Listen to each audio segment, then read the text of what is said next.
রোজা। কোন ক্লাসে পড়ো? অনার্স প্রথম বর্ষ। আর কি? দূর চাই, কি বোরিং মানুষ আপনি। আবার কি করলাম? ওকে, আপনার প্রশ্ন করতে হবে না, আমি নিজে থেকে বলছি। জানেন, আমার সব ফ্রেন্ডরা রিলেশন করত, কিন্তু আমি করতাম না। কেন? কারণ আমি আমার বরের দুষ্টু মিষ্টি বউ হতে চাইছি সবসময়। কিরকম? আমি সবসময় চাইছি আমার সব ভালোবাসা আমার বরকে দিব, আর ওকে খুব জ্বালাবো। কিরকম জ্বালাবা? জানেন, আমার চাহিদাগুলো খুব সামান্য। আমার বাড়ি, গাড়ি, ভালো পোশাক, দামি ফার্নিচার কিছুই চাই না। তাহলে কি চাও? রোজ সকালে আপনি যখন অফিসে যাবেন, তখন আমার কপালে একটা চুমু দিবেন। তারপর? দুপুরে খাবার আগে যেখানেই থাকেন আমাকে একটা কল দিবেন, না হলে আমি না খেয়েই থাকবো।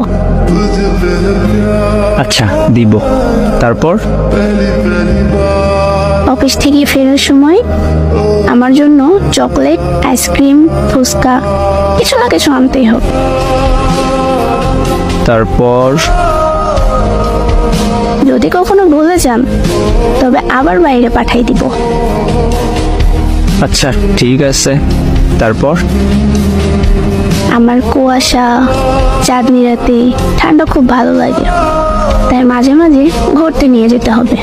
ব্যস্ত থাকলে বলবো না। আচ্ছা। মাঝে মাঝে চাঁদনি রাতে ব্যালকনিতে বসে এক কাপে দুজন কফি খাবো। এক কাপে কেন? এক কাপেই। আচ্ছা, তারপর? মাঝে মাঝে বৃষ্টির রাতে ছাদে গিয়ে দুজন ভিজবো, আর তুমি রজনীগন্ধা ফুল দিয়ে আমায় প্রপোজ করবে। এই শহরে রজনীগন্ধা ফুল কই পাবো? আমি জানি না, আর রাগ করলেও রজনীগন্ধা ফুল দিয়ে আমার রাগ ভাঙাতে হবে। এটা তো এক ধরনের অত্যাচার। সারা জীবন আমি রজনীগন্ধা ফুল কই পাবো? আমি জানি না। আচ্ছা, অন্য কোনো ফুলের কথা বলো। না, রজনীগন্ধা ফুল না দিতে পারলে আমার কোলে নিতে হবে। যতক্ষণ মন ভালো হয়নি ততক্ষণ কোলে নিয়ে থাকতে হবে।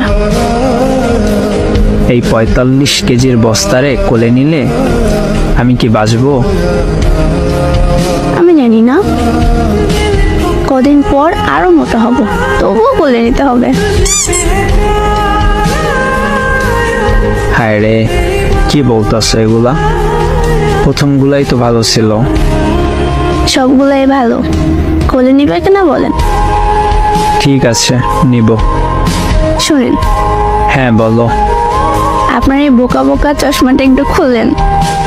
কেন? আপনাকে দেখব। এত মোটো ফ্রেমের চশমা পরেন, এখনো ভালো করে আপনাকে দেখিই নাই।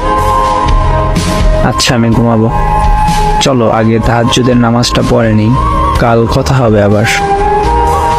এই যে শুনেন, এখানে তো একটা বালিশ, আমি কোথায় ঘুমাবো? আমার বুকের উপর। মানে কি? তোমার যেমন আমাকে নিয়ে অনেক স্বপ্ন, ঠিক তেমন তোমাকে নিয়ে আমার একটা স্বপ্ন। আমার বউ সবসময় আমার বুকে মাথা দিয়ে ঘুমাবে। সারাদিন যতই ঝগড়া হোক না কেন, রাতের বেলা আমার বুকের উপর তার ঠাঁই হবে।